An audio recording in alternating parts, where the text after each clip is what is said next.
सुशांत सिंह 14 जून की उनकी हत्या होती है, मृत्यु होती है। 8 जून को दिशा सालियान की होती है। 8 जून की रात में पार्टी होती है और वो चाइल्ड एब्यूज का वहीं से राणे साहब आरोप लगाते हैं। ये पूरी कड़ी जुड़ी हुई है। अब इस कड़ी में आपने अपने प्रेयर में कहा है कि 8 जून, क्या आपने ये कहा है कि 8 जून की रात को क्या हुआ इसके बारे में सीबीआई खुलासा करे? उसमें आदित्य ठाकरे की क्या भूमिका थी, ये भी आपने प्रेयर में लिखा है। यस, हमने तो कहा है कि उसका कस्टोडियल इंटरोगेशन स्टार्ट करे पुलिस, जो सीबीआई है ना, उनको कस्टडी में ले और कस्टोडियल इंटरोगेशन स्टार्ट करे। सुशांत और दिशा मामले में क्या कोई बड़ा खुलासा होने वाला है? क्या ये मामला राष्ट्रपति भवन तक पहुंच चुका है?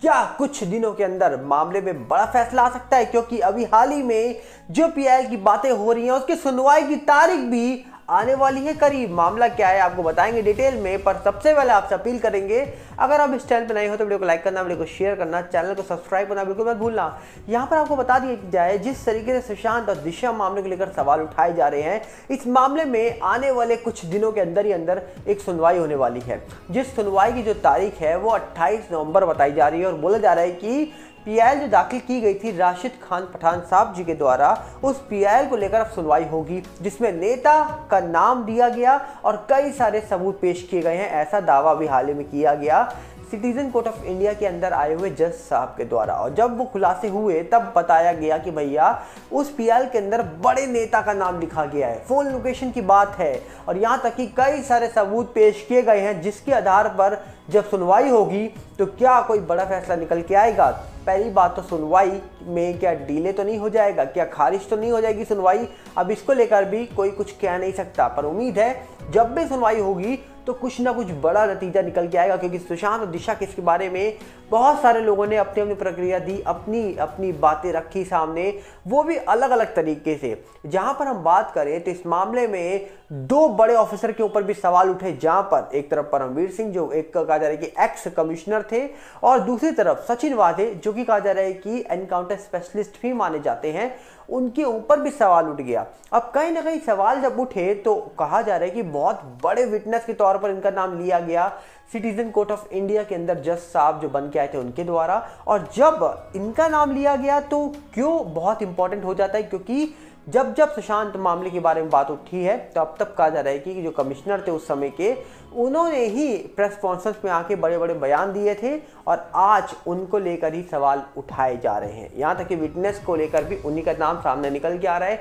तो देखने वाला विषय होगा कि सुशांत का जो मामला है इसके बड़े बड़े राज क्या बड़े कमिश्नर साहब ही खोल देंगे, ये तो वक्त बताएगा। पर वहीं पर अगर हम बात करें तो इंडस्ट्री जो बिल्कुल चुपचाप शांत बैठी थी कई सालों से, सुशांत के बाद भी कुछ नहीं बोला इंडस्ट्री वालों ने। और यहाँ तक कि जब आम जनता को साथ चाहिए था उस इंडस्ट्री का, तो इंडस्ट्री बिल्कुल चुपचाप शांत बैठी थी, किसी को कोई मतलब नहीं था।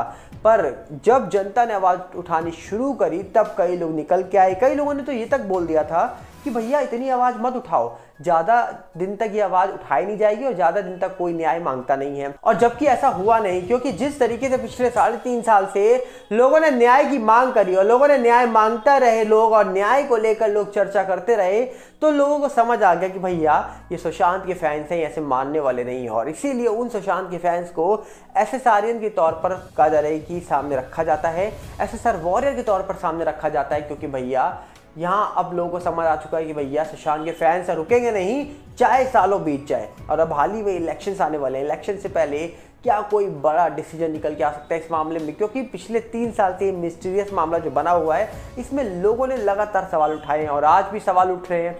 अब तो बड़े एडवोकेट हो, बड़े लॉयर हो या जज साहब हो, सब इस मामले को लेकर बड़े बड़े सवाल उठा रहे हैं। यहाँ तक कि चाइल्ड ट्रैफिकिंग से लेकर डार्क वेब से लेकर कई अन्य बातें करी जा रही हैं। नेता से लेकर अभिनेता तक के नाम सामने रख दिए गए हैं। तो इससे बड़ा सबूत और क्या हो सकता है कि भैया इस पूरे मामले में अब इतनी सारी चीजें सामने निकल के आ रही हैं। और इसका मतलब साफ है कि इस मामले में कई सारी चीजें जो सामने आनी नहीं थी, शायद वो रुक जाती, दब जाती, पर अब वो दबने वाली नहीं है, ऐसा प्रतीत होता है।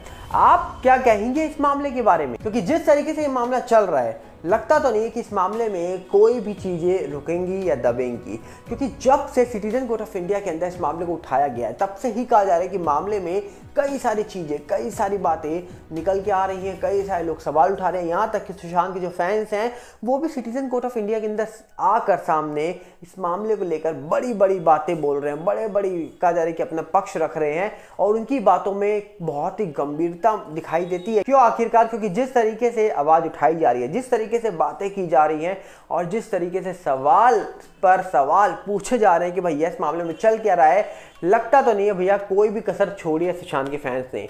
आप आज भी ट्विटर खोल के देखोगे तब भी आपको देखने को मिल जाएगा कि भैया बहुत सारे सवाल पूछे जा रहे हैं, और वहीं पर सोशल मीडिया से लेकर आप गूगल तक सर्च करोगे तब भी आपको देखने को मिलेगा कि सुशांत सिंह राजपूत वाले मामले को लेकर कई सारे लोग अपने अपने पक्ष आज भी रख रहे हैं सामने, और आज भी उस एजेंसी का वेट कर रहे हैं जिस एजेंसी को ये मामला हैंडओवर किया गया था। लगभग आज से 3 साल पहले ये मामला सीबीआई को दिया गया था लगभग, और कहा जा रहा है कि सीबीआई के साथ साथ एनसीबी, ईडी जैसी बड़ी एजेंसी इस मामले में आई थी। पर क्या इस मामले में एनआईए की भी एंट्री हो सकती है? चर्चा तो हो रही है, क्योंकि एनआईए तब आती है जब किसी का लिंक मिलता है इंटरनेशनल लोगों के साथ, मतलब इंटरनेशनल कोई लिंक मिल जाता है तभी एनआईए एंटर करती है। और एनआईए का इस मामले में आना क्या संभव है? हो सकता है, क्योंकि इस मामले को लेकर सिटीजन कोर्ट ऑफ इंडिया के अंदर जो जज बैठे थे उन्होंने बहुत बड़े बड़े दावे करे हैं, और उनका साफ कहना है कि भैया इस मामले में बहुत जल्दी हो सकता है कि एनआईए भी एंटर कर जाए, पर पहले सुशांत मामला तो सॉल्व हो जाए जो सीबीआई के हाथ में है। और सीबीआई का कोई बड़ा स्टेटमेंट ना निकल के आना, कोई भी बड़ी बात ना बोलना अपने आप में दावा करता है कि भैया मामले में बहुत सारी चीज़ें हैं। अगर ये सब चीज़ें ना होती तो ऑफिशियली तौर पे अभी तक सीबीआई स्टेटमेंट दे चुकी होती कि इस मामले में कुछ नहीं मिला, ये मामला हम क्लोज कर रहे हैं। और जब 3 साल से मामला क्लोज नहीं हुआ और कोई स्टेटमेंट सामने निकल के नहीं आया तो लोगों को साफ दिखाई देता है कि भैया मामला मिस्टीरियस था, और डेफिनेटली मामले के बारे में अभी कुछ बताया नहीं जा रहा है, इसीलिए कोई भी कुछ बोलने को तैयार नहीं है। पर यहाँ पर देखा जाए तो कई सारे लोगों ने सवाल तो उठाए, पर उन सवालों का महत्व आज के टाइम पर ज़्यादा रहा नहीं, क्योंकि वही लोग जो इंडस्ट्री से ताल्लुक़ रखते थे वो आज भी इंडस्ट्री के साथ ही काम कर रहे हैं, इंडस्ट्री के साथ ही कदम से कदम मिला के चल रहे हैं। और इसका मतलब क्या है कि भैया इंडस्ट्री वाले लोग इंडस्ट्री के ही सगे होते हैं, और वो दिखाई भी दे रहा है। तो देखते वाला विषय कि इस मामले में निकल के क्या आएगा। हम चाहेंगे कि आपको जो कुछ लग रहा हो आप अपनी राय भी रखिए कमेंट्स में, क्योंकि जानने को तो मिले कि भैया आप इस पूरे मामले को किस तरीके से देख रहे हो, क्योंकि आपकी राय जानना बहुत इंपॉर्टेंट है। क्योंकि अगर आप अपनी राय इस मामले के बारे में रखना चाहोगे, रखोगे, तभी समझ आएगा कि भैया आप इस पूरे मामले के बारे में जो कुछ समझ रहे हो या फिर जो कुछ लग रहा है आप अपनी राय रखिए। जस्टिस फॉर सुशांत सिंह राजपूत लिखने से ज़्यादा फायदा नहीं होगा। क्यों? क्योंकि जब तक आपके अंदर क्या चल रहा है आप अपनी राय कमेंट्स में नहीं रखेंगे तब तक हम पहचान नहीं पाएंगे कि भैया आप क्या सोचते हो इस मामले के बारे में। क्योंकि कमेंट बॉक्स आपके लिए इसीलिए हम ओपन रखते हैं कि आप अपनी राय रखिए कमेंट्स में कि आपको इस पूरे मामले के बारे में क्या लगता है, क्या अभी तक महसूस हो रहा है, क्या समझ आ रहा है। तभी हम सोचेंगे कि भैया कि आप इस पूरे मामले के बारे में जुड़े हो और कुछ समझ रहे हो। और अगर कोई भी आपको बात बोलनी हो तो आप कमेंट्स में लिखिएगा, हम जरूर आपके कमेंट्स पढ़ेंगे। हम मिलेंगे बहुत जल्दी।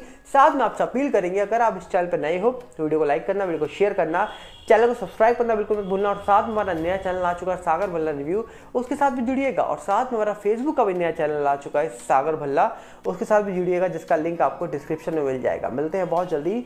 नमस्कार, जय हिंद।